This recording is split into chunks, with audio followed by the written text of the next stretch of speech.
आज देवीच्या एका आगळ्या वेगळ्या रूपाला आपल्याला वंदन करायचंय.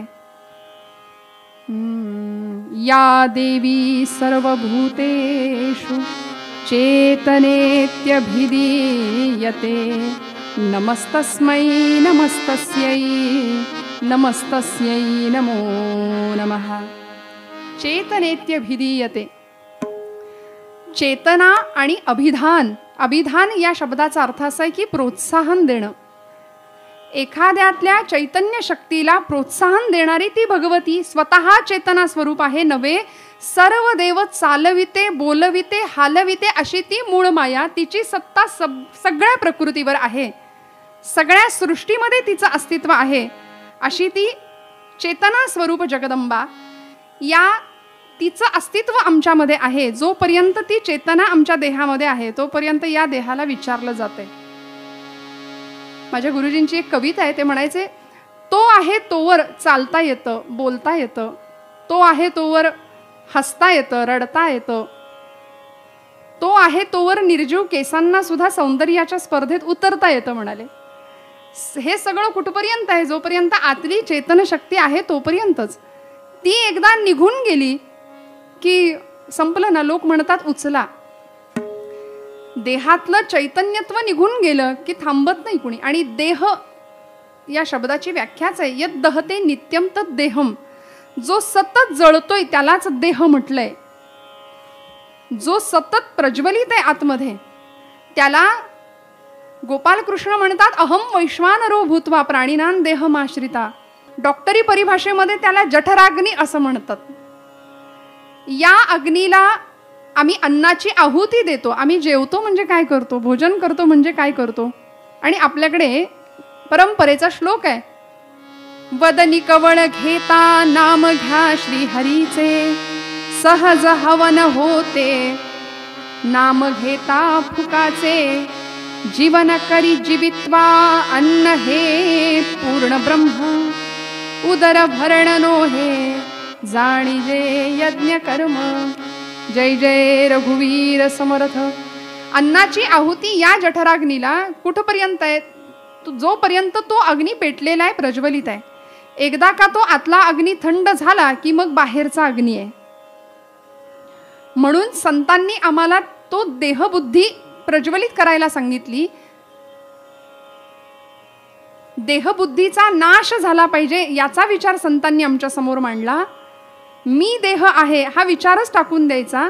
मी म्हणजे देह नाही. माझ्या देहात असणारी जी चैतन्य शक्ती आहे तिची आळवणी, तिचं स्मरण करणं हे महत्वाचं आहे. म्हणून देवीचं एक भगवतीचं स्वरूप आहे. या देवी सर्वभूतेषु, सर्व भूतमात्रांमध्ये ती चेतना रूपाने अस्तित्वात आहे. बघा ना, सृष्टीमध्ये आजूबाजूला जर आम्ही बघितलं ना तर सगळीकडे चैतन्याचा वास आहे. एका क्षणापुरतं जरी या मायेने ठरवलं ना की सगळं थांबवायचं. वृक्षाचेही पान हाले ज्याची सत्ता राहिली अहंता मग कोठे. आम्ही कोण अहंकार करणार आहे? आम्ही कोण मी मी माझं माझं करणार आहे? हो, या सगळ्या सृष्टीवर ज्याची सत्ता आहे, जिची सत्ता आहे अशी ही माया, मूळ माया, आदिशक्ती, चेतना स्वरूप, ती चैतन्य रूपामध्ये प्रत्येक प्राणी मात्रामध्ये अस्तित्वात आहे. शव आणि शिव यातला हाच तर फरक आहे. शिवातलं शव आणि शिव या दोन शब्दामध्ये जी वेलांटी आहे ना, ती वेलांटी म्हणजे ती चेतना आहे, ती शक्ती आहे. ती निघून गेली की मग शवच आहे.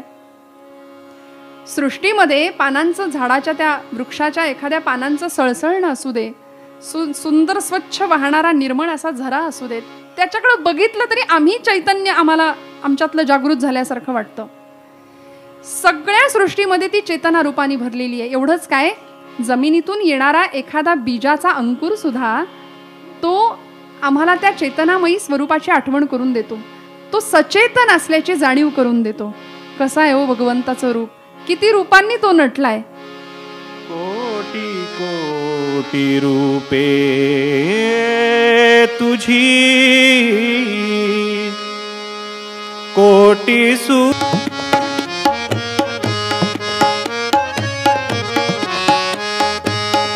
बीज अंकुरे जा ठाई तिथे तुझा वास, बीज अंकुरे जा ठाई तिथे तुझा वास, तुझा स्पर्श आणून देतो फुलाला सुवास, तुझा स्पर्श आणून देतो फुलाला सुवास.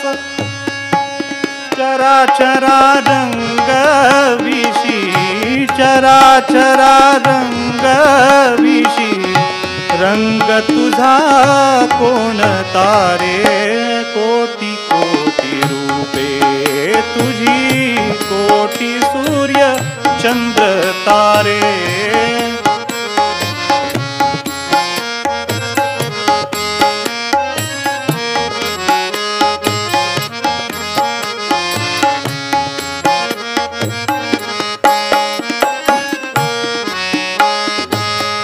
कधी दाह ग्रीष्माचा तू, कधी मेघ ओला, कधी दाह ग्रीष्माचा तू, कधी मेघ ओला. जनी निर्जनी हा तुझा पाय रोवलेला, जनी निर्जनी हा पारे. कुठे कुठे शोधू तुला, कुठे कुठे शोधू तुला, तुझे अनंत देवारे.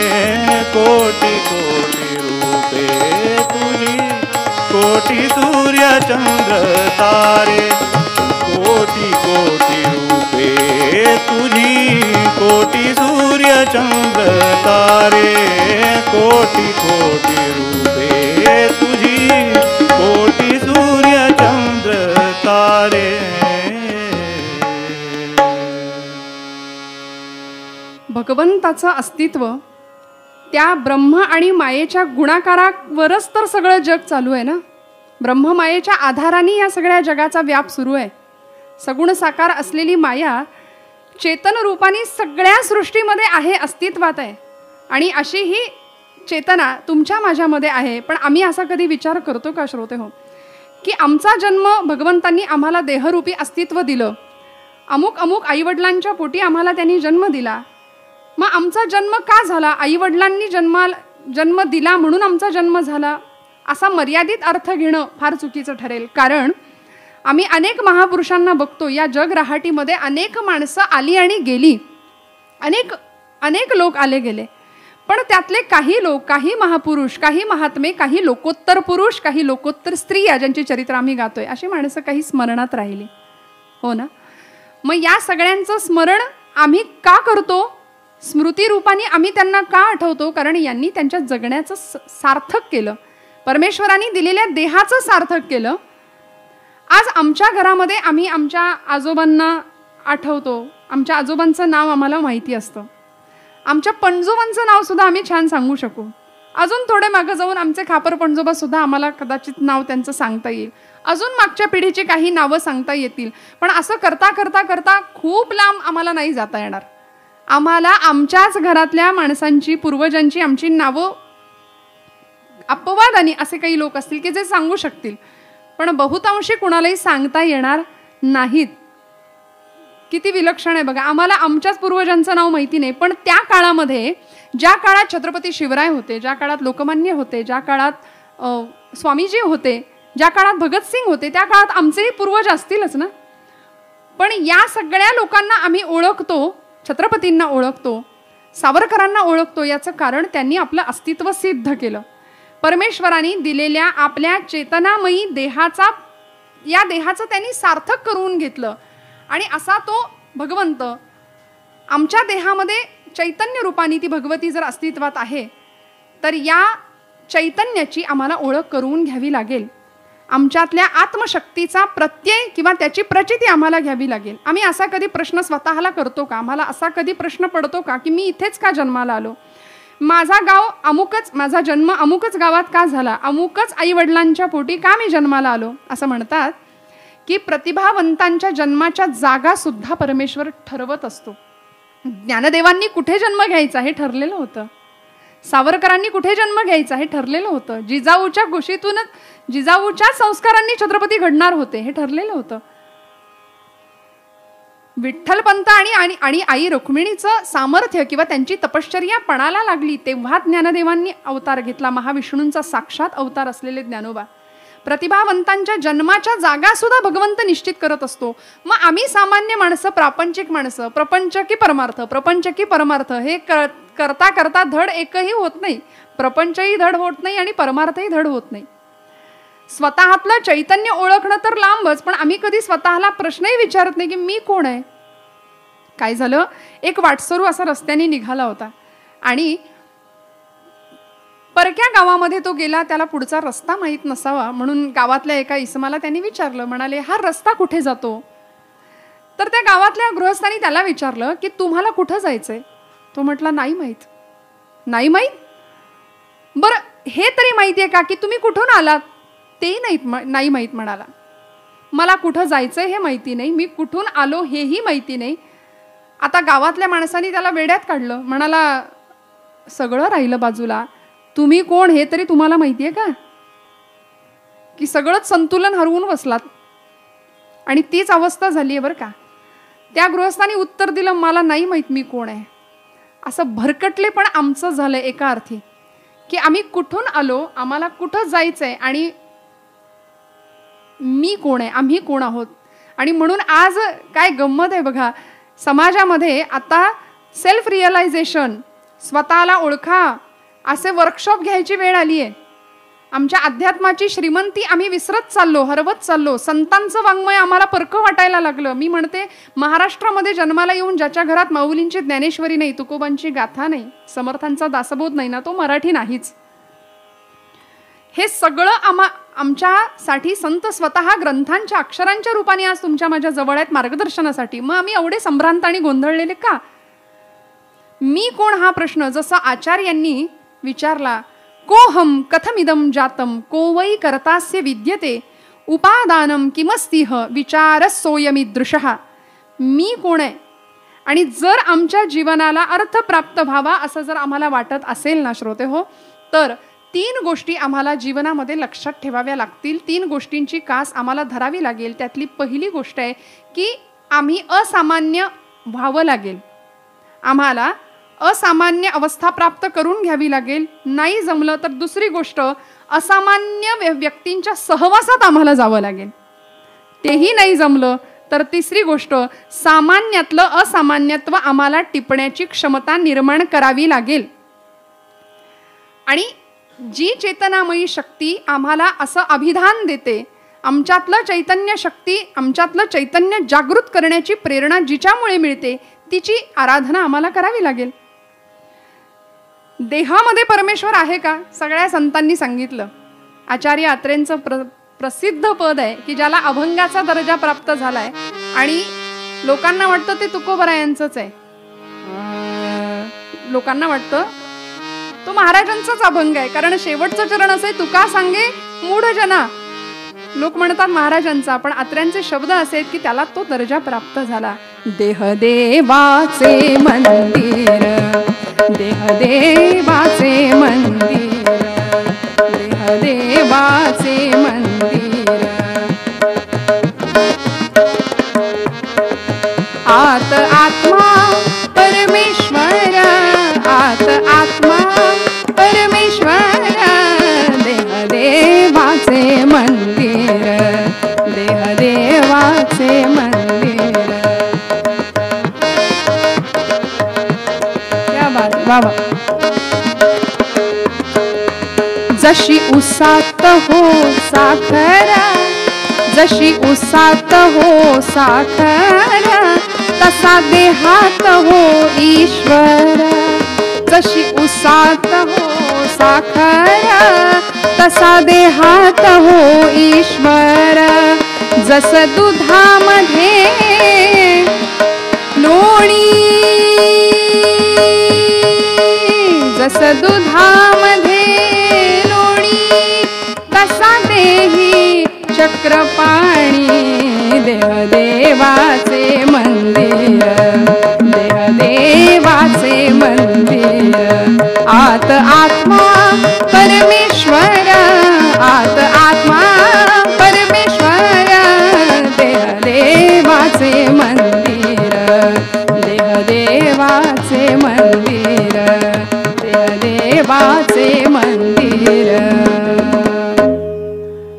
त्या चैतन्यमयी स्वरूपाची जाणीव आम्हाला करून घ्यावी लागेल. जसं दुधामध्ये लोणी तसा देही चक्रपाणी. आमचे गुरुजी फार सुंदर सांगतात, दुधामध्ये लोणी आहे का?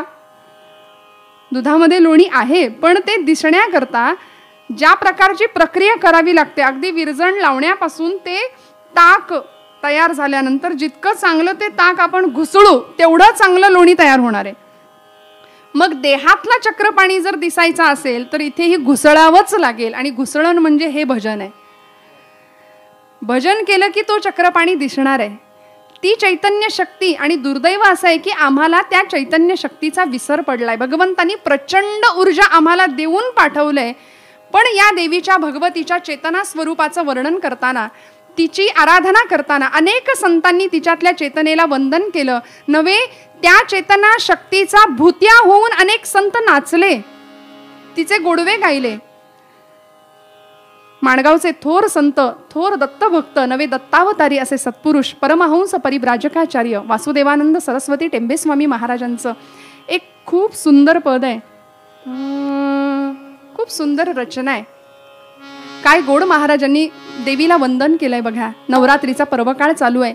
देवीच्या अनेक रूपांचं आपण चिंतन करतोय. देवीच्या शक्ती रूपाला, चेतना रूपाला, लक्ष्मी रूपाला, देवीच्या स्मृती रूपाला, वृत्ती रूपाला, क्षमा रूपाला, दया रूपाला आपण वंदन करतोय ना. तर या संतांनी स्वतःला देवीचा भूत्या म्हणून देवी समोर उभं केलं. आणि काय गोड वासुदेवानंद सरस्वतींची रचना केली बघा. आदिशक्तीचे कवतुक मोठे भूत्या मज केले, भूत्या मज केले. आदिशक्तीचे कवतुक मोठे भूत्या मज केले, भूत्या मज केले. पंचभूतांचा देह पोत हा त्रिगुणगुणी वळला, त्रिगुणगुणी वळला. काय केलं? चैतन्याची ज्योत लावून प्रज्वालित केला. चित्त तेलाने चैतन्याची ज्योत लावून आत्मज्योत प्रज्वलित केली. कुठलं तेल वापरलं? चित्त तेलाने, प्राणवायूने त्याला स्थिर केले, त्याला स्थिर केले. काय गोड वासुदेवानंद सरस्वतींनी सांगितलंय बघा. पंचभूतांचा पोत मी भूत्या आहे देवी तुझा. पंचभौतिक शरीराचा देहपोत मी तुझ्या समोर जाळतोय.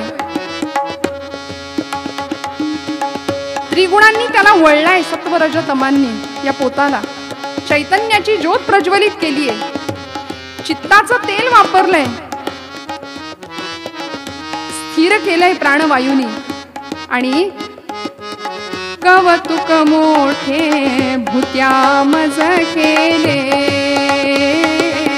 आदिशक्तीचे कवतुक मोठे भूत्या मज केले,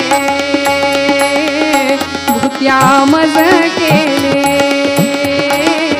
भूत्या मज केले.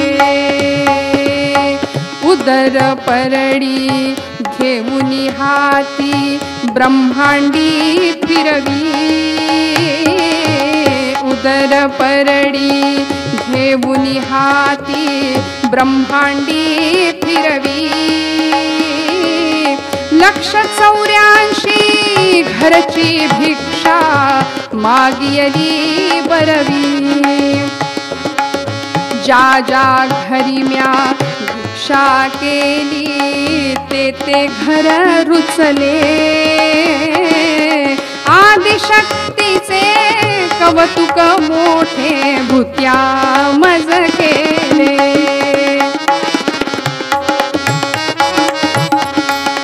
गळ्यामध्ये कवड्यांच्या माळा घातल्या. कुठल्या?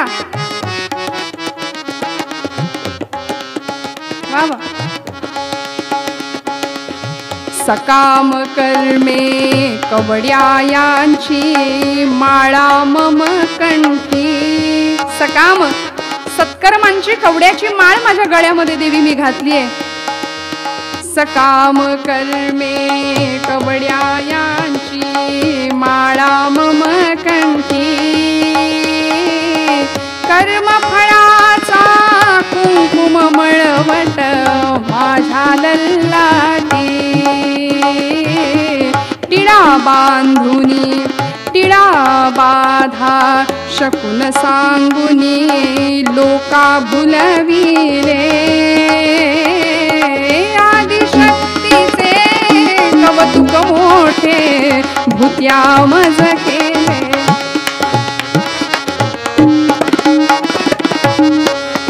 काय आदिशक्तीचा असा भूत्या नाम वासुदेव नाम वासुदेव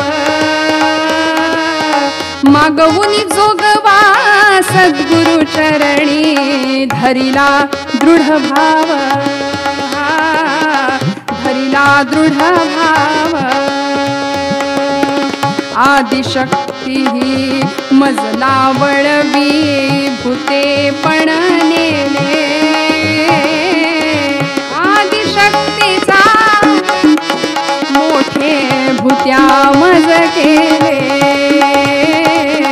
आदिशक्तीचे कौतुक मोठे भूत्या मज केले भूत्या मज केले. या देवीचा भूत्या होऊन हिंदवी स्वराज्य संस्थापक छत्रपती शिवराय सुद्धा नाचले हो पोत हातामध्ये घेऊन. इतकी तिची भक्ती. जगदंबा माता की जय. या पद्धतीने आमच्या सर्व संतांनी सत्पुरुषांनी या देवीचे गोडवे गायले. तिची देवी भक्तीची कवड्याची माळ गळ्यामध्ये अभिमानानं मिरवली. या चेतनामयी रूपाला नमस्कार करत असताना संतांनी तिचं स्वरूप जाणून घेतलं होतं आणि स्वतःतलं आत्मतेज सुद्धा प्रकट केलं होतं बरं.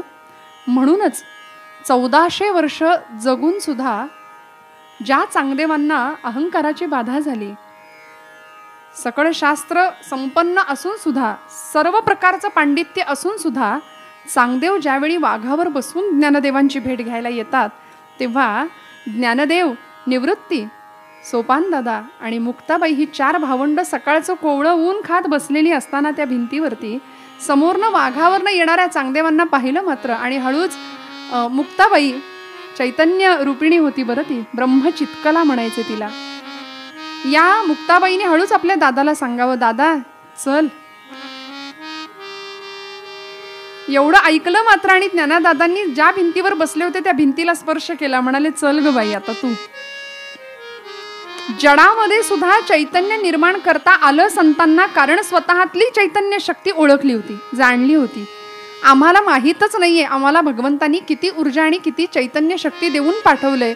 म्हणून आम्ही या संसारातल्या आणि प्रपंचातल्या कटकटींनाच एवढं सगळं आयुष्य म्हणजे हेच आमचं घर आणि आमची अडचणी. काही लोकांकडे बघितल्यानंतर सुद्धा तो नकार इतका आयुष्यामध्ये असतो की समोर गेल्यानंतर सुद्धा काही खरं नाही आणि काही बरं नाही, अशी त्यांची ती वाक्य ऐकून ना मला तर असं वाटतं संसारी माणसापासून कधीतरी या गोष्टींच्या बाबतीत थोडं दूर राहावं. कारण संसारी माणसं आजूबाजूला असली ना किंवा प्रापंचिक माणसं, अर्थात आम्ही सगळे प्रापंचिक, पण दुःख उगाळणारी माणसं जर आजूबाजूला ठेवली ना आम्ही, तर आमच्या दुःखांचं ट्रॅफिक ते जास्त वाढवतात, आमच्या अडचणी ते जास्त भर पडते. आणि म्हणून थोडंसं यांच्यापासून लांब राहावं. नकारात्मकता आली जीवनामध्ये की जीवनातली असलेली ऊर्जा नष्ट होते. त्यामुळे ही चैतन्य शक्ती प्रज्वलित करण्यासाठी विभूती योगामध्ये जसं गोपालकृष्ण म्हणाले, इंद्रियाणाम मनश्चास्मी भूतानामस्मी चेतना. सर्व भूतमात्रांच्या मध्ये चेतना रूपाने मी आहे. आणि जसं निर्जीव असलेली जड असलेली भिंत माझ्या ज्ञानोबा माऊलींनी चालवली, तिच्यामध्ये चैतन्य निर्माण केलं. बोलू न शकणारा रेडा वेद बोलला. माऊलींच्या चैतन्य शक्तीचा तो प्रवाह होता, प्रभाव होता. आणि म्हणूनच अशी याच निर्जीव भिंतीसारखी समाज मनाची भिंत सुद्धा निर्जीव झाली होती 18व्या शतकामध्ये. 150 वर्षापूर्वीचा काळ. या समाज मनाचं सुद्धा असंच जडत्व, असाच अचेतन मुरदाड असलेला समाज की ज्या समाजामध्ये स्त्रीला अजिबातच स्थान नव्हतं, पुरुषांच्या बरोबरीने आज आजची स्त्री खांद्याला खांदा देऊन काम करते, प्रत्येक क्षेत्रामध्ये ती अग्रेसर आहे. 50% आरक्षण प्रत्येक क्षेत्रामध्ये आज महिलांना आहे. दुर्गा, काली या रूपांमध्ये ती सगळीकडे, घरचंही तितकंच सुंदर, घरही सुंदर सांभाळतीये, बाहेरचंही काम तितकंच सुंदर ती करतीये. तेवढ्याच खंबीरपणाने, तेवढ्याच अडचणींना सामोरं जाऊन सुद्धा ती सक्षम आहे, सबल आहे. पण पूर्वीचा काळ असा होता की स्त्रीचं अस्तित्वच जिथे नाकारलं गेलं होतं. मुलगी म्हटलं की, आजही समाजामध्ये असा काही भाव आहे की मुलगी जरी झाली ना तरी चुकून कोणीतरी म्हणतंच मुलगा असता तर बरं झालं असतं. आज स्त्री भ्रूण हत्येसारखा एवढा मोठा गंभीर प्रश्न निर्माण झालाय आणि एकीकडे आम्ही नवरात्र तो उत्सव करतो किंवा ती नवरात्रीची देवीची पूजा करतो. हे किती दैवदुर्विलास आहे बघा. 150 वर्षापूर्वी अशी एक पुण्यश्लोक क्रांती ज्योती ज्ञान गंगोत्री आमच्या या महाराष्ट्राच्या मातीला मिळाली होती की जिनी ज्ञानदेवांनी जशी जड भिंत चालवली ना तशी जडत्व आलेली, अचेतन असलेली समाज मनाची जी भिंत आहे, समाजामध्ये चेतना निर्माण करण्याचं काम या ज्ञान गंगोत्रीनी केलं. म्हणून तिला ज्ञान गंगोत्री असंच म्हटलंय. क्रांती ज्योती सावित्रीबाई फुले, भारतातल्या आद्य स्त्री शिक्षिका की ज्यांनी ज्ञानाची संजीवनी समाजाला दिली. आपल्या ज्योतिबा फुले म्हणजे आपल्या पतीच्या पावलावर पाऊल ठेवून अशी धारा व्रत जे पतीने स्वीकारलंय ते स्वीकारलं आणि त्याचा परिणाम असा झाला की आजचा काळ आपण जो काही बघतोय, फार कशाला लांबचं सांगू श्रोते हो, आपल्या सगळ्यांच्या समोर मी इथे सेवा करू शकते नाही, कुठेतरी त्यांची पुण्याई आहे. कारण मुलगी शिकली पाहिजे. विद्येविना मती गेली, मती विना नीती गेली, नीती विना वित्त गेले, वित्ता विना शूद्र खचले. एवढे सगळे अनर्थ एका विद्येनं केले असं म्हणणाऱ्या सावित्रीबाई, ती ज्ञानाची गंगोत्री सर्व स्तरापर्यंत समाजाच्या पोहोचावी म्हणून प्रयत्नशील असणाऱ्या. आणि काय परिणाम झाला हो, समाजाकडून होणारा अनन्वित छळ, अन्याय, अत्याचार, कारण प्रवाहाविरुद्ध पोहणारी ही माणसं होती. प्रवाह एका दिशेला चाललाय समाजाचा आणि उलट पोहताना त्रास होणारच ना. सगळा छळ हसत हसत सहन केला, कारण त्यांना त्या अंधकारातून उद्याचा उषक्काल दिसत होता. वर्णन केलं कवींनी. आज परिस्थिती त्यामुळे अशी झाली, मागास आज ना आहे भारतीय महिला जगती, मागास आज ना आहे भारतीय महिला जगती, सद्विचार ऐकुनी पतीचा घेऊनी लेखणी हाती.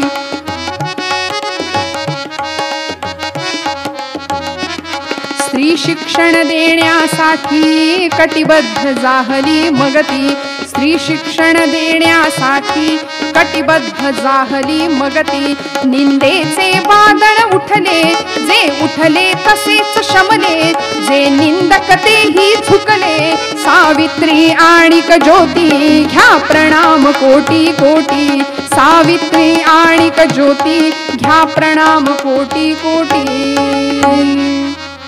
आणि प्राचार्य शिवाजीराव भोसलेंचं एक वाक्य आहे, ते म्हणायचे, जेव्हा समाज जीवनाचा तोल ढासळतो, तत्वांना ग्लानी येते, नीतीचा विपर्यास होतो आणि माणसाचा पशु होतो ना, तेव्हा समाजाला चेतना देणारा, समाजाला संजीवनी देणारा असा एखादा महात्मा प्रकट होतो. त्याला प्रकट व्हावं लागतं.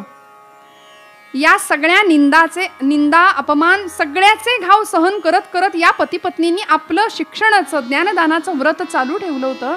नवे पुण्यामध्ये भिड्यांच्या वाड्यामध्ये मुलींची पहिली शाळा सुद्धा स्थापन झाली. आणि या शाळेमध्ये शिकवायला जाणाऱ्या सावित्रीबाई, शाळेमध्ये जाताना अनेक लोकांनी अनेक प्रकारचा त्रास द्यावा, नवे शेणाचे चिखलाचे गोळे सहन करावेत, अंगावर त्याचा मारा व्हायचा, म्हणून ही ज्ञान गंगोत्री हातामध्ये एक पिशवी असायची, त्या पिशवीमध्ये एक दुसरं लुगडं असायचं, साडी असायची. शाळेमध्ये पोहोचल्यानंतर शेणा चिखलानी भरलेली साडी बदलायची, पिशवीत आणलेली साडी परिधान करायची, नेसायची, पवित्र ज्ञानदानाचं काम करायचं, पुन्हा ती दुसरी साडी परिधान करायची आणि पुन्हा शेण चिखलाचा मारा खात खात घरी यायचं. पण कधीच नकार नाही जीवनामध्ये. का चैतन्याने सळसळतं व्यक्तिमत्व होतं की माझ्या पतीने हे व्रत अंगीकारलंय ना, त्या पतीच्या कार्याला अनुकूल असं मला वागलंच पाहिजे, कारण हे भगवंताचं काम आहे. देवीचं चेतना स्वरूप इथे आम्हाला दिसतं की कितीही प्रतिकूलता जरी असली, कितीही अडचणी जरी असल्या, तरी त्या सगळ्या अडचणींवर मात करून, समाजाचा सगळा विरोध सहन करून, पचवून, ज्याला संतांनी तितिक्षा हा शब्द वापरलाय, सहनम सर्व दुःखानाम अप्रतिकार पूर्वकम चिंता विलाप रहितम सा तितिक्षा निगद्यते, असं तितिक्षेची व्याख्या केली. कुठल्याही प्रकारचं दुःख विलापाशिवाय सहन करायचं. भूतकाळाचा विलाप नाही, भविष्याची चिंता नाही, हे सगळं हसत हसत सहन करायचं. या अवस्थेला तितिक्षा असं नाव दिलं आमच्या संतांनी. आणि ह्या महापुरुषांकडे ही तितिक्षा होती. ज्ञानोबा तुकोबा सगळ्याच संतांना हा अनन्वित छळ सहन करावा लागला. संत होते तोपर्यंत त्यांचे कधी सत्कार सोहळे झाले नाहीत, पालख्या निघाल्या नाहीत, दिंड्या निघाल्या नाहीत.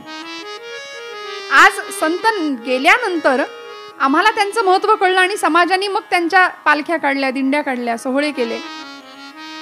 ते होते तोपर्यंत माझ्या ज्ञानोबांना तर अक्षरशः रस्त्यावरून जाताना माधुकरी मागताना कुणीतरी जोडीत पीठ घालावं, दुसऱ्या कुणीतरी येऊन त्या पिठात खडे मिसळावेत, जोडीतलं पीठ जमिनीवर सांडावं, सांडलेलं पीठ भरता येऊ नये म्हणून पिठात रेघोट्या माराव्यात. काय पाप केलं होतं असं. पण तरी सुद्धा ही माणसं डगमगली नाहीत. आपल्या हातातलं व्रत कधीच सोडलं नाही त्यांनी. सावित्रीबाईंचं तेच होतं, कधीच नाही. जो माझा स्त्री समाज मृतवत जीवन जगतोय त्या माझ्या स्त्रियांचा उद्धार झाला पाहिजे म्हणून सावित्रीबाईंना मूल नव्हतं, पण यशवंत नावाचा एक मुलगा दत्तक घेतला. त्याला शिक्षण देऊन डॉक्टर बनवलं. आणि ज्योतिबांच्या म्हणजे पतीच्या निधनानंतर सुद्धा हे ज्ञानदानाचं पवित्र काम सावित्रीबाई करतच होत्या. 1897चा जो दुष्काळ आपल्या महाराष्ट्रामध्ये सगळ्या भारतामध्ये पडला होता तो आपल्या सगळ्यांना माहिती आहे की या दुष्काळामध्ये लोकांना अन्न पाणी तर नाही, गुरंढोरं सुद्धा मरत होती. या दुष्काळग्रस्त भागासाठी या दुष्काळामध्ये सुद्धा सावित्रीबाईंनी एवढं मोठं काम केलंय की अन्नदान करावं. ज्ञानदान तर त्या करतच होत्या, पण लोकांना अन्न पुरवठा करावा. आणि या परिस्थितीमध्ये या दुष्काळापाठोपाठ महाराष्ट्रामध्ये महाभयंकर दुर्धर अशा आजाराची साथ पसरली, ज्याला प्लेग असं म्हटलंय. प्लेगची साथ पसरली. माणसं काखेत गाठ येऊन पटापट ताप यायचा आणि मरून जायची. या परिस्थितीमध्ये या प्लेगच्या रोग्यांना यशवंताच्या दवाखान्यापर्यंत घेऊन जायचं, त्यांची सेवा शुश्रूषा करायची. आणि हे करत असताना अचानक कानावर आलं की अमुक अमुक वस्तीतल्या अमुक अमुक 1-2 वर्षाचं बाळ, त्याला प्लेगची लागण झाली आहे. आई वडील प्लेगनी निघून गेलेत. मातेचं अंतःकरण होतं, देवीचं मातृरूपही होतं. धावत गेल्या, त्या 2 वर्षाच्या बाळाला कडेवर घेतलं, यशवंताच्या दवाखान्यात नेईपर्यंत त्या लेकरांनी मान टाकलेली होती. पण या परिस्थितीत सुद्धा शेवटपर्यंत आपल्या हातात घेतलेलं काम सोडलं नाही, ती सेवा. आणि का तर ते चैतन्य, ती आत्मशक्ती जागी होती हृदयामध्ये. उपचार अनेक लोकांना मिळावेत यासाठी प्रयत्नशील होत्या, पण शेवटी त्यांना स्वतःलाच प्लेगची लागण झाली आणि सावित्रीबाईंचा दुर्दैवी अंत झालाय या सगळ्या प्रकारामध्ये. म्हणून भारताला, महाराष्ट्राला, मुलींना स्वतःच्या क्षेत्रामध्ये उज्ज्वलपणे उभं राहण्याची जी संधी मिळाली आज, त्या सगळ्याचं कार्यकर्तृत्व मला सावित्रीबाईंना द्यावंसं वाटतं. याचं कारणच हे की भारतातल्या आद्य स्त्री शिक्षिका होत्याच, पण त्याचबरोबर अनेक प्रकारचा छळ सहन करून समाजाला ही ज्ञानसंजीवनी दिली आहे. मला देवीचं चेतनारूप त्यांच्यामध्ये दिसतं. त्याचबरोबर आमच्या महर्षी अण्णा कर्वेंच्या पत्नी लक्ष्मीबाई कर्वे या सगळ्यांनीच अनंत हाल अपेष्टा सहन करून ज्ञानदानाचं आणि स्त्री शिक्षणाचं, स्त्री मुक्तीचं, स्त्री उद्धाराचं फार मोठा शिवधनुष्य आपल्या अंगावर पेललं होतं. आणि म्हणून आज श्रोते हो, मी सगळ्या महिला वर्गाला सांगेन की आज आपण सगळे हे दिवस अनुभवतोय किंवा भोगतोय ना, ते या सगळ्यांची कृपा आहे आमच्यावरती. भारतातल्या देवीच्या चैतन्य रूपाचं किंवा देवीच्या बुद्धी रूपाचं वर्णन करावं असं एक चरित्र या भारताच्या भूमीने पाहिलं, या मातीने पाहिलं, ते म्हणजे भारतातल्या जशा आद्य स्त्री शिक्षिका सावित्रीबाई आहेत, तशा भारतातल्या पहिला महिला डॉक्टर आनंदीबाई जोशी. आनंदी गोपाळ असं ते दाम्पत्य आम्ही ओळखतो ना, की खडतर परिश्रम, प्रचंड परिश्रम आणि तीव्र इच्छाशक्ती या सगळ्याच्या जोरावर वैद्यकीय क्षेत्रातली MD पदवी संपादन केली आणि भारतातल्या पहिल्या महिला डॉक्टर होण्याचा बहुमान सन्मान ज्यांनी मिळवला. म्हणजे याही परिस्थितीमध्ये स्त्रीनं शिकणं हाच मुळात गुन्हा समजला जायचा. मुलगी शिकतीये म्हटल्यानंतर हे काहीतरी भयंकर मोठं पाप आहे असा त्या काळच्या समाजाचा विचार किंवा ती मानसिकता. आणि त्या काळामध्ये ही मुलगी डॉक्टरेट करतेय, केवढं विलक्षण, घरच्यांची साथ होतीच, पण विवाह झाला. आणि विवाह झाला एका विधुराशी, गोपाळराव जोशी. त्यांनाही एका विधवेशी विवाह करायचा होता. समाज सुधारणेचं किंवा सुधारणावादी असलेलं ते मत, शिक्षणाचा प्रचंड ध्यास असलेलं ते गोपाळराव जोशांचं व्यक्तिमत्व, पण त्यांनाही आनंदीबाई पत्नी म्हणून लाभली. विवाह झाला आणि त्यानंतर सुद्धा, विवाहानंतर सुद्धा शिक्षणाचा ध्यास या मुलीला लहानपणापासून होता. पण सासरी आल्यानंतर अशी ओढाताण व्हायला लागली की सासरच्या व्यक्तींचं म्हणणं, सासरच्या मंडळींचं म्हणणं असं की घरामध्ये काम कर, घर सांभाळ, आणि पतीचं म्हणणं घरातली कामं सगळी सोडून दे आणि अभ्यासाला लाग आणि अभ्यास कर. घरातले शिकू देईनात आणि पती घरातलं काम करू देईना, अशी दुहेरी ओढाताण झाली. त्यातही आनंदीबाईंना अपत्य प्राप्ती झाली, मुलगा झाला, पण ते मूल दुर्दैवाने कालवशात तापाने निघून गेलं. शिकण्यामध्ये मन लागेना, पण पतीचा एकच ध्यास होता, तुला डॉक्टर व्हायचंय, तुला डॉक्टरेट करायचे. स्वबळावर शिक्षण पूर्ण केलं. एवढंच नाही, स्वबळावर अमेरिकेत जाऊन शिक्षण घेण्याची, तिथल्या मेडिकल कॉलेजला ऍडमिशन घेण्याची संधी सुद्धा प्राप्त करून घेतली. आणि आनंदीबाई अमेरिकेला गेल्या. तिथे वैद्यकीय क्षेत्रातली MD पदवी संपादन केली. आपले सगळे, बरं तिथे राहिले म्हणून तिथल्यासारख्या राहिले का? अजिबात नाही. आपले सगळे रीतिरिवाज उत्तम पद्धतीने सांभाळले. आपली व्रतवैकल्य, आपले कुळधर्म, कुळाचार उत्तम प्रकारे सांभाळून देशातल्या पहिल्या महिला डॉक्टर होण्याचा बहुमान त्यांनी मिळवला. आणि म्हणून अशा देवीच्या चेतना रूपाला, अशा देवीच्या बुद्धी रूपाला आम्हाला वंदन करावं लागेल. काय वर्णन केलं बघा. जय दुर्गे दुर्गती परिहारिणी,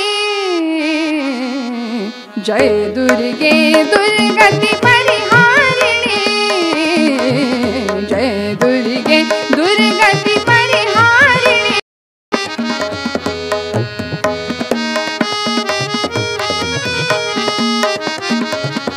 जय दुर्गे दुर्गती परिहारिणी, जय दुर्गे दुर्गती परिहारिणी. शुंभ विदारिणी माता भवानी, शुंभ विदारिणी माता भवानी, जय दुर्गे दुर्गती परिहारिणी, जय दुर्गे दुर्गती परिहारिणी.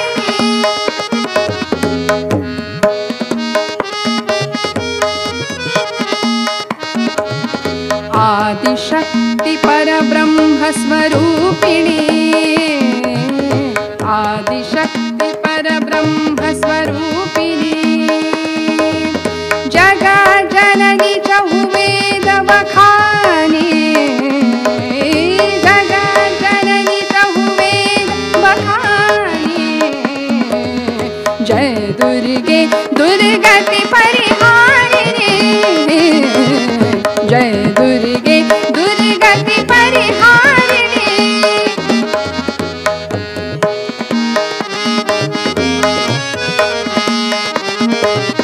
अष्टभुजा कर खड्ग विराजे, अष्टभुजा कर खड्ग विराजे. सिंह सवार सकल वरदानी, सिंह सवार सकल वरदानी, जय दुर्गे दुर्गति परिहारिणी, जय दुर्गे.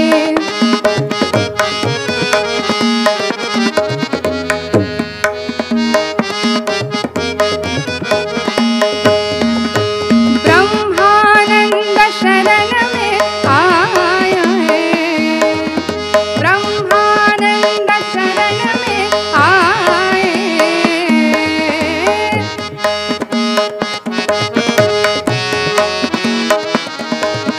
ब्रह्मानंद शरण में आए.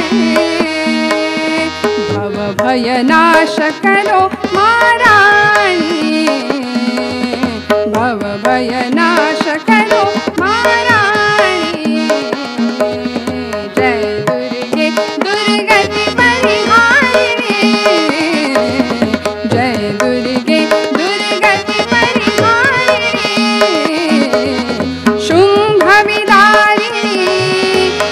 माता भवानी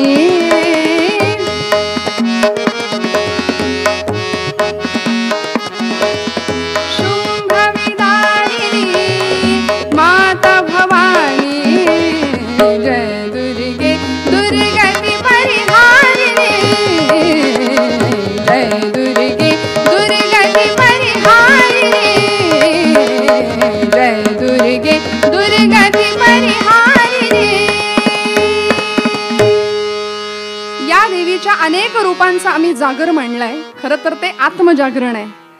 तो हृदयामध्ये तो जागर व्हावा ही त्यातली भावना आहे. देवीच्या चेतना रूपाचा आपण विचार करतोय ना श्रोते हो. या देवीच्या चेतना रूपासाठी संत मांदियाळीमध्ये की जी एक नाही दोन नाही आपल्या तीनही भावंडांची आई झाली, तीनही भावंडांची चेतना झाली नव्हे, ती आद्यत्रय जननी देवांचीही असं जिचं वर्णन केलंय. अशा आमच्या ब्रह्मचित्कला मुक्ताबाई महाराज. काय वर्णन होतं. सत्पदते ब्रह्म चित्पदते माया आनंदपदी जया म्हणती हरी असं ज्यांचं वर्णन केलंय. चैतन्याची त्रिवेणी असलेल्या आमच्या मुक्ताबाई. आई वडिलांनी घोर परीक्षा दिली, समाजाचा छळ सहन केला आणि प्रायश्चित्त घ्यावं या उद्देशाने. आपल्याला माहिती आहे कथाप्रसंग आपण जाणता की इंद्रायणीच्या डोहामध्ये दोघांनी आपल्याला संपवून टाकलं, संपवलं. पण त्या दिवशीची सकाळ उजाडली मात्र आणि 4 वर्षाची मुक्ता डोळे चोळत चोळत चोळत आपल्या अंगणामध्ये आली, त्या झोपडीच्या अंगणामध्ये आली. निवृत्ती दादा अंगणामध्ये बसलेत, सोपान दादा आहेत. दोघांच्या खांद्याला अशी झोके घ्यायला लागली आणि म्हणते, दादा ए दादा आई कुठे आहे रे. 4 वर्षाचं लेकरू उठल्याबरोबर आई दिसेना म्हटल्यानंतर तगमग झाली आणि विचारलं आई कुठे आहे दादा. काय उत्तर द्यावं निवृत्ती दादांना कळत नव्हतं. निवृत्ती दादा म्हणाले, मुक्ते आपली आई ना देवाकडे गेली आहे. आपली आई देवाकडे गेली. अरे ती तर रोजच जाते आई देवाकडे, त्यात काय नवीन सांगतोस. येईल ना आता थोड्या वेळात येईल. नाही ग मुक्ते, आई परत येण्यासाठी नाही गेलेली आहे. काहीतरीच काय सांगतोस रे दादा, आता येईल माझी आई. आणि म्हणून काही वेळ गेला, बराच वेळ झालेला. आई बाबा दोघंही माघारी यायला तयार नाही. बराच वेळ निघून गेला आणि आता मात्र या इवल्याशा 4 वर्षाच्या जीवानी आकांत करायला सुरुवात केली. आई आई आई म्हणून टाहो फोडतीये, सगळीकडे शोधतीये आईला, सगळीकडे. इंद्रायणीच्या तीरावर सुद्धा ही पोर जाऊन आली. आई आई आई म्हणून टाहो फोडावा. निवृत्तीनाथांनी जवळ केलं, मुक्ते ए मुक्ते इकडे ये. ज्ञानोबांना जवळ बोलावलं, सोपानांना जवळ बोलावलं, तिघांनाही जवळ घेतलं निवृत्ती दादांनी आणि समोरचं दृश्य दाखवलं. मुक्तेला सांगितलं, मुक्ता अगं समोरचं ते चिमणीचं घरटं बघतीयस का. हो दादा. अगं त्या घरट्यामध्ये काय झालं माहितीये का, त्या घरट्यामध्ये आताची चिमणीची पिल्लं दिसतायत ना तुला, ती बघ बरं कशी दाणे टिपत बसलेली आहेत. तुला खरं सांगू का, या घरट्यामध्ये काल रात्री एक भली मोठी घार आली ग आणि या पिलांच्या आई वडिलांना ती घेऊन गेली. पण मला सांग, ही पिलं थांबली का दाणे टिपायची. ती त्यांचं दाणा टिपायचं काम करतातच आहेत ना, त्यांचं काम ते करतात ना. मग आता आपण पण नाही थांबायचं. आई देवाकडे गेलीये, देवा घरी गेलीये ना, मग मुक्ता आता थांबायचं नाही. 4 वर्षाच्या त्या इवल्या जीवाला कळत नव्हतं ब्रह्मचित्कला आहे, पण या रूपामध्ये देवीचं चेतना रूप घेऊन आलेली मुक्ताबाई आपल्या दादाला सांगते, दादा काय सांगतोस, आई गेली, मग तुला आता आई कुठली रे, तुला आई कुठली आता. असं म्हणून 4 वर्षाच्या इवल्या मुक्ताला निवृत्तीनाथांनी मांडीवर घेतलं, तिच्या भुरभुरत्या केसातनं हात फिरवला, डोक्यावरून हात फिरवला आणि म्हणाले, मुक्ते माझी आई गेली ना, आता तू माझी आई. म्हणून आतापर्यंत मुक्ता मुक्ते मुक्ते असं म्हणत होते, पण आता ती मुक्ताई झाली. तू मुक्ताई आहेस, माझी मुक्ताई, आमच्या सगळ्यांची तू मुक्ताई, तू आमची आई. आणि मग काय हो, एवढ्याशा 4 वर्षाच्या लेकराने असा पदराचा ओचा खोवला, लगेच पाण्यात शेण कालवलं आणि सडा टाकायला सुरुवात केली. मी आई आहे ना तुमची, लगेच सडा टाकायला सुरुवात केली. ज्ञानादादाला सांगितलं, जा रे ज्ञानादादा झोळी उचल, माधुकरी मागायला जा. आणि 4 वर्षाची ती परकरी पोर शेजारच्या त्या कुंभारवाड्यातनं लक्ष्मी आत्या आली, हंबरडा फोडला. पोरांकडे बघवत नव्हतं, या पदराचा बोळा तोंडात कोंबूनच आली आणि कोण कोणाचं सांत्वन करतंय तेच कळेना. लक्ष्मी आत्यांनी मुक्ताईला जवळ घेतलं, तिच्या भुरभुरत्या केसातनं हात फिरवतीये. मुक्ते मुक्ते, काय ग ही वेळ तुमच्यावर आली? आणि 4 वर्षाच्या मुक्ताई त्या ब्रह्मचित्कला आदिशक्तीने उत्तर द्यावं, लक्ष्मी आत्या अगं रडू नकोस ग. आई म्हणायची, भरल्या घरात रडू नये, भरल्या घरात रडू नको. बघ बरं, माझ्या दादानी मला गोष्ट सांगितली, ती चिमणीची फुलं बघ कशी दाणा टिपतायत. दादा म्हणाला, आई गेली म्हणून काय झालं, आपलं आपल्याला काम केलं पाहिजे ना. आणि म्हणून आता थांबून चालणार नाही लक्ष्मी आत्या, अगं रडू नको ग, रडू नको.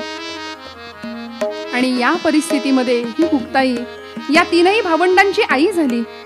मी म्हटलं, जडामध्ये सुद्धा चैतन्य निर्माण करण्याचं सामर्थ्य ज्या माऊलींचं होतं, ज्यांनी सच्चिदानंद बाबांचं प्रेत उठवलं आणि नेवासाला माऊलींचे शब्द घुमले नेवाशाच्या मंदिरात. सच्चिदानंद बाबांनी ज्ञानेश्वरी लिहून काढली. शके 1272 टीका केली पै ज्ञानेश्वरे, सच्चिदानंद बाबा आदरे लेखकू झाला.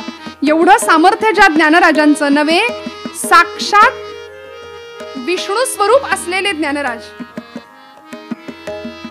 साक्षात विष्णू स्वरूप असलेले ज्या ज्ञानदेवांचा एवढा मोठा अधिकार होता की जडामध्ये चैतन्य निर्माण केलं माऊलींनी, त्या आमच्या ज्ञानादादाला सुद्धा मुक्ताईनी शहाणपण शिकवावं. साक्षात विष्णू स्वरूप असलेले ज्ञानराज, ज्ञानेशो भगवान विष्णू, निवृत्तीर भगवान हरे, सोपानो भगवान ब्रह्मा, मुक्ताख्या ब्रह्मचित्कला.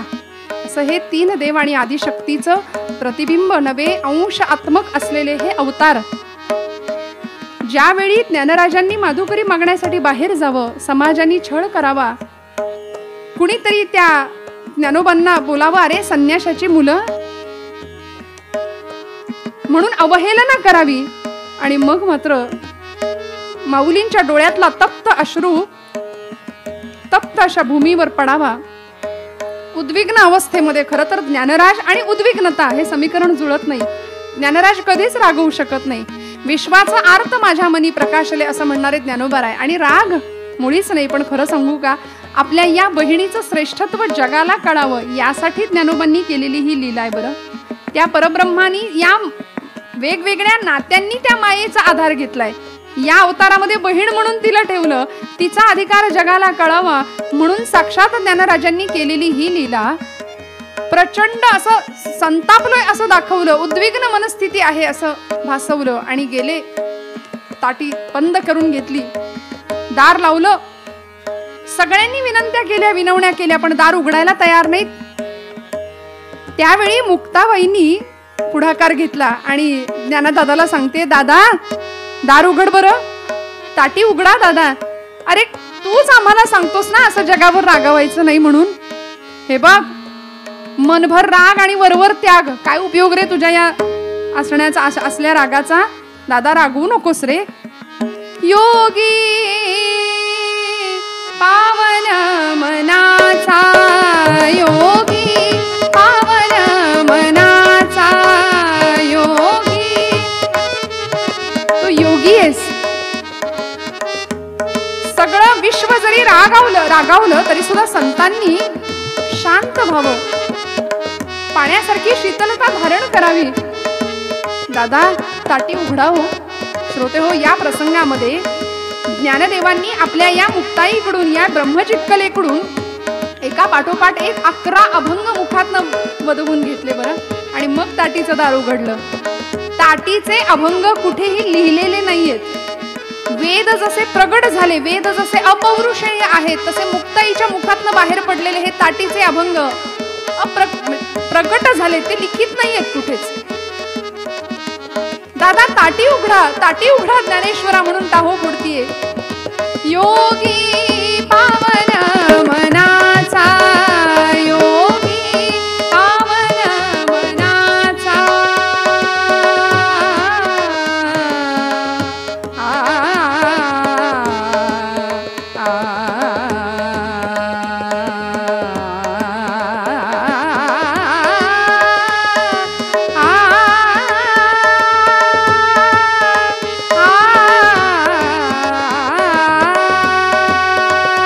योगी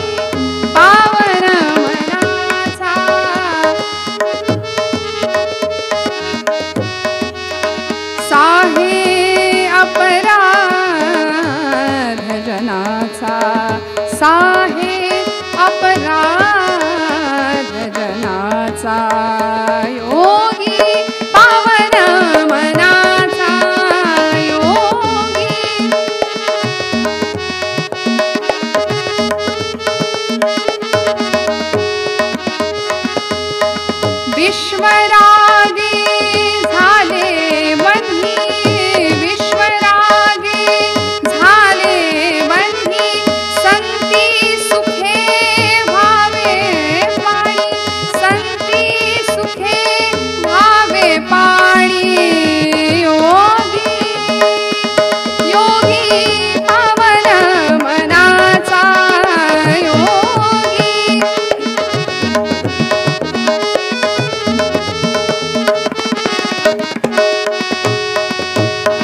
विश्वपटा ब्रह्मदोरा, विश्वपट ब्रह्मदोरा, ताटी उघडा ज्ञानेश्वरा, ताटी उघडा ज्ञानेश्वरा. योगी पावन मनाचा योगी, पावन मनाचा योगी, पावन मनाचा. साहे अपराध मनाचा, साहे अपराध मनाचा योगी, पावन मनाचा योगी, पावन मनाचा योगी, पावन मनाचा.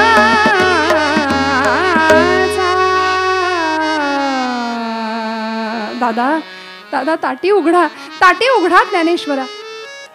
जीभ दातांनी चावली, कोणी बत्तीशी पाडली.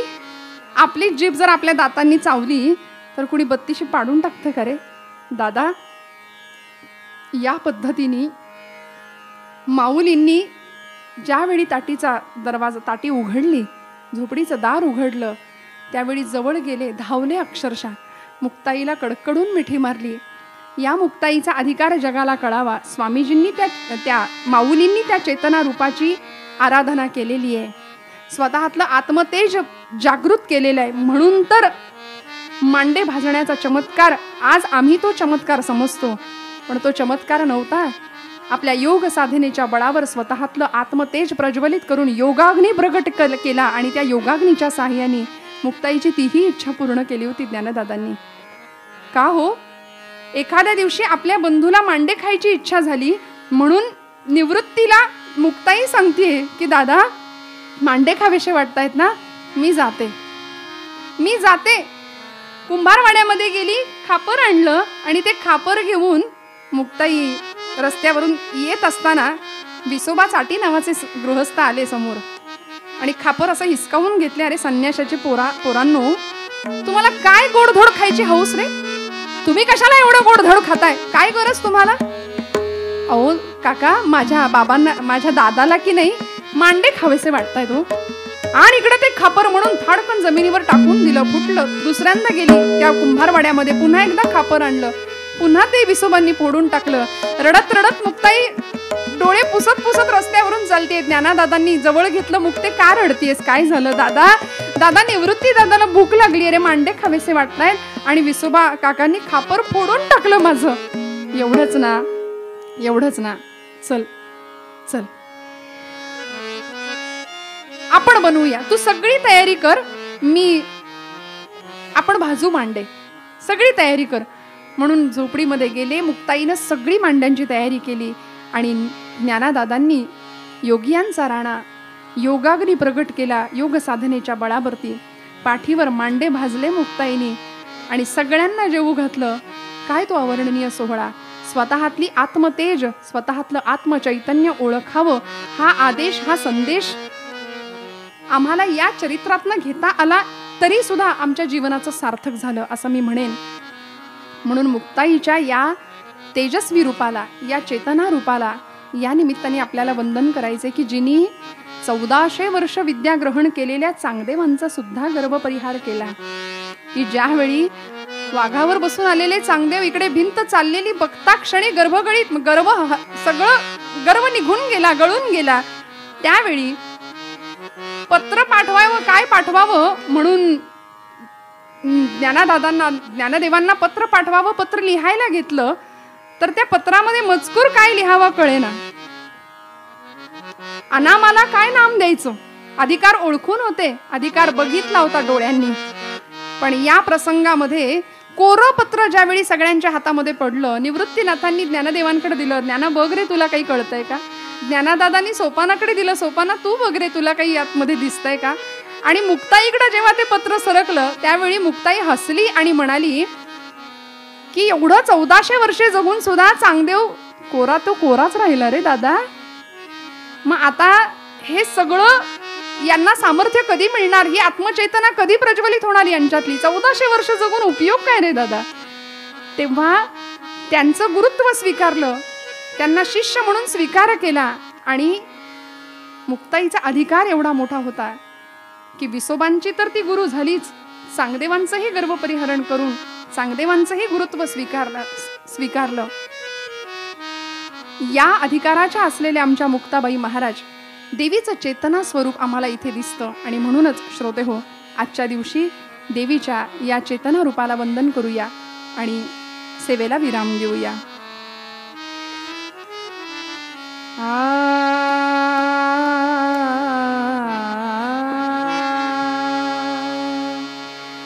आ